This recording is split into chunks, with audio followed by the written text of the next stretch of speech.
অন্তর্বর্তী সরকারের উপদেষ্টা আসিফ মাহমুদের হেলিকপ্টারে করে সাম্প্রতিক উত্তরবঙ্গ সফর নিয়ে সামাজিক যোগাযোগ মাধ্যম ফেসবুকে ব্যাপক আলোচনা সমালোচনা হচ্ছে।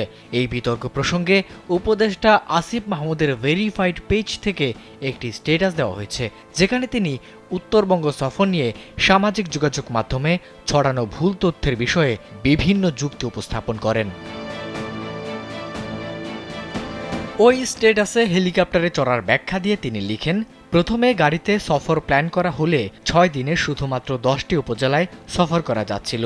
সফরের উদ্দেশ্য ছিল উত্তরবঙ্গের উন্নয়নের লক্ষ্যে স্থানীয় জনগণ এবং সরকারি কর্মকর্তাদের সাথে মতবিনিময় এবং প্রস্তাবিত উন্নয়ন কার্যক্রম পরিদর্শন, পাশাপাশি শীতবস্ত্র বিতরণ। স্যান্ডেলিনা সো, রূপচর্চায় আভিজাত্য।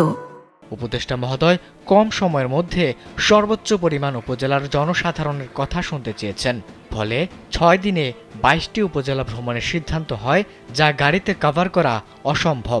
তাই মন্ত্রণালয় থেকে সর্বনিম্ন খরচের মধ্যে হেলিকপ্টার হায়ার করা হয়।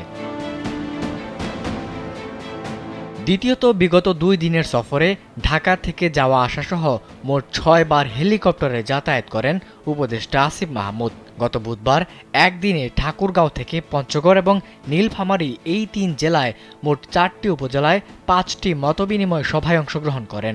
সড়ক পথে এই একদিনেই প্রায় 250 কিলোমিটারের সফর করে 5টি মতবিনিময় সভায় অংশগ্রহণ অসম্ভব। এছাড়াও দীর্ঘদিন ঢাকার বাইরে থাকলে মন্ত্রণালয়ের কার্যক্রম মন্থর হয়ে যাবে বলে অত্যন্ত কম সময়ের মধ্যে উত্তরবঙ্গের 22টি উপজেলা পরিদর্শন ও মতবিনিময়ের প্রোগ্রাম ডিজাইন করতে হয়েছে। এছাড়াও সচিবালয়ে আগুন লাগার কারণে সফর স্থগিত করে ঢাকায় চলে আসেন স্থানীয় সরকার, পল্লী উন্নয়ন ও সমবায় মন্ত্রণালয়ের উপদেষ্টা আসিফ মাহমুদ সজীব ভুঁইয়া। সবশেষ আগামী 4 দিনে আরও 16টি উপজেলা সফরের কথা থাকলেও সচিবালয়ে অগ্নিসংযোগের মতো ঘটনা ঘটায় তৎক্ষণাৎ সফর স্থগিত করে ঢাকায় ফিরে আসেন তিনি। আবিদ হাসান, কালবেলা।